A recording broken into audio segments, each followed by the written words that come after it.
Bismillahirrahmanirrahim. Assalamualaikum warahmatullahi wabarakatuh. Apa khabar murid-murid? Saya harap kamu berada dalam keadaan sihat dan sejahtera. Baiklah murid-murid, hari ini kita akan meneruskan sesi PDPR kita sekali lagi. Tapi di dalam topik yang lain, iaitu di dalam topik hadis, iaitu sayangi pemimpin kita. Tapi sebelum itu, jangan lupa like, share dan subscribe YouTube Ustaz supaya Ustaz lebih bersemangat untuk membuat video-video pengajaran kepada kamu. Baiklah murid-murid, hari ini kita akan belajar tentang hadis, iaitu hadis sayangi pemimpin kita. Sebagai rujukan, kamu boleh membuka muka surat 38 hingga muka surat 44, buku teks Pendidikan Islam tahun 5. Baiklah murid-murid, mari kita mulakan. Pernahkah kamu menyertai kem kepimpinan pemimpin muda? Jika sebelum berlakunya pandemik COVID-19 ni, kita telah kita ada pelbagai kem-kem motivasi, kem-kem kepimpinan yang dapat membina jati diri. Jadi untuk menjadi seorang pemimpin yang berjaya, pemimpin yang disayangi ramai, pemimpin yang adil, kita boleh masuk ke dalam kem ini dan belajar cara menjadi pemimpin yang baik. Nanti kita nampak kat sini ada seorang jurulatih ni sedang memberi taklimat kepada pelajar-pelajar sekolah ni. Macam mana nak jadi pemimpin yang baik. Jadi kawan awak yang perempuan ni cakap, saya mesti menjadi pemimpin yang hebat pada satu hari nanti.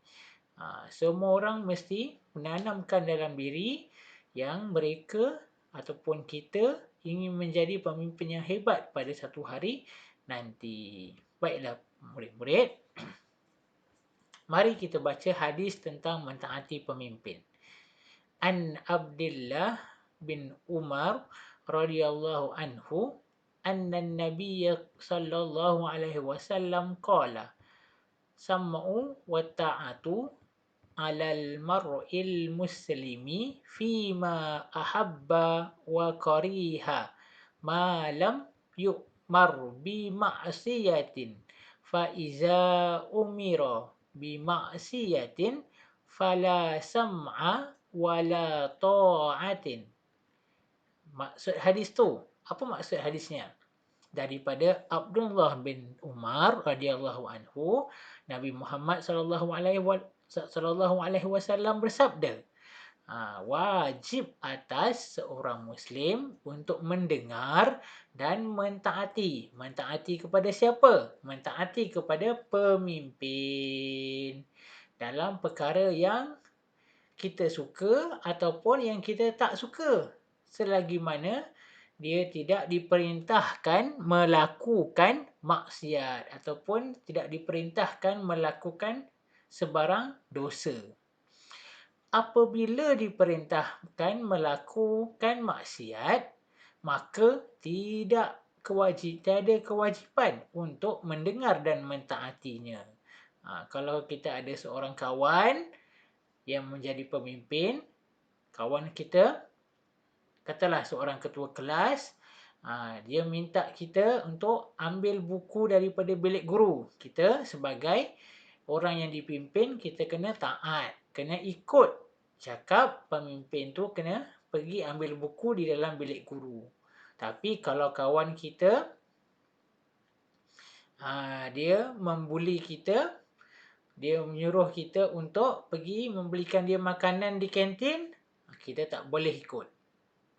Kita tak payah ikut, tak perlu ikut. Melainkan kalau waktu tu dia sebagai seorang ketua, dia mungkin dia dalam keadaan sakit, itu kita boleh tolong dia. Tapi kalau kita nampak dia sihat, Tak bolehlah kita nak mentaati perintah dia, kan? Okey, seterusnya, apa dia maksud pemimpin? Pemimpin ialah seseorang yang dipertanggungjawabkan untuk mengetuai serta memimpin sesebuah kumpulan, persatuan, organisasi atau negara.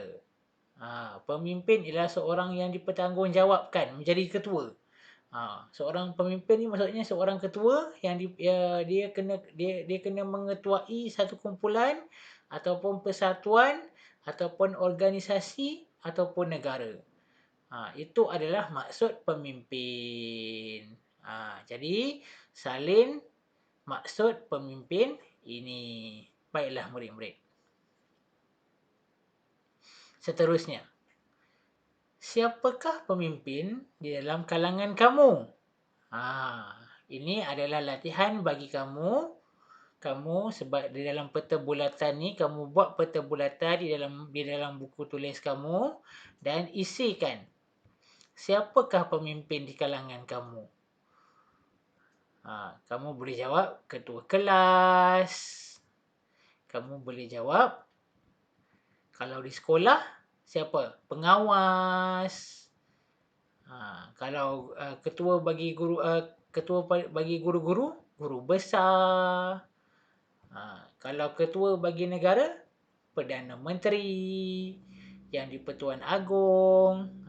Kamu boleh jawab itu semua. Okey. Yang di luar ni, daripada mana kamu tahu mengenai pemimpin ni? Kamu boleh tulis daripada guru-guru, daripada ibu bapa, daripada televisyen, daripada buku, kan? Kamu boleh buat itu. Okey. Kamu buat dan hantar kepada Ustaz di dalam Google Classroom nanti. Baiklah murid-murid, seterusnya. Bagaimana ingin menjadi pemimpin yang baik? Nak jadi pemimpin ni susah tau. Yang pertama, perlu bercakap dengan lemah lembut. Tak boleh garang-garang dengan orang yang dipimpin. Kena bercakap dengan lemah lembut supaya orang pun akan jadi bersemangat untuk kerja dengan kita. Yang kedua, bekerjasama dengan orang yang dipimpin. Kita kalau suruh orang, kita kena tolong orang buat sekali. Kita tak boleh biarkan orang tu buat sendiri. Yang ketiga, menghargai jasa orang lain.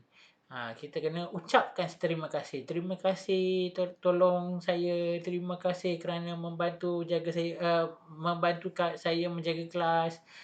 Kena ucapkan terima kasih. Yang keempat, mendoakan kesejahteraan rakyat. Kena mendoakan kesejahteraan rakyat. Ini bagi seorang ketua negara. Dan yang kelima, menasihati dan menegur kesilapan dengan baik terhadap orang yang dipimpin. Bila kita nampak kawan kita buat salah, kita sebagai seorang ketua, kita kena menasihati mereka. Dan kena menegur kesilapan mereka dengan baik. Dan yang keenam, menjadi pemimpin yang amanah dan tidak mengamalkan rasuah. Bila kita jadi pemimpin, kita kena jadi pemimpin yang amanah. Kalau ada orang tu dia cuba bagi kita duit untuk menidakkan hukuman yang cikgu bagi dekat dia, kita tak boleh ambil. Sebab kita nak jadi pemimpin yang amanah. Yang seterusnya, yang ketujuh, mengelakkan perpecahan. Kita kena jaga kita punya kumpulan tu. Tak boleh supaya kumpulan kita tu tidak berpecah belah. Dan yang ke-8, kita kena memimpin dengan adil. Kalau dalam kumpulan tu ada kawan baik kita, kita tak bolehlah bagi kawan baik kita tu kerja yang ringan. Kawan yang kita tak berapa nak baik tu kerja yang berat. Kena bagi sama adil. Supaya semua orang akan dapat merasa penat dan nikmatnya bekerja sama. Baiklah murid-murid, pada pelajaran seterusnya kita akan belajar cara mentaati pemimpin dan kepentingan mentaati pemimpin. Itu saja pembelajaran kita pada hari ini. nanti hantarkan jawapan kamu, peta bulatan kamu di dalam Google Classroom ataupun di dalam WhatsApp Ustaz untuk Ustaz semak. Sekian. Assalamualaikum warahmatullahi wabarakatuh dan jadilah pemimpin yang amanah dan adil. Sehingga berjumpa lagi.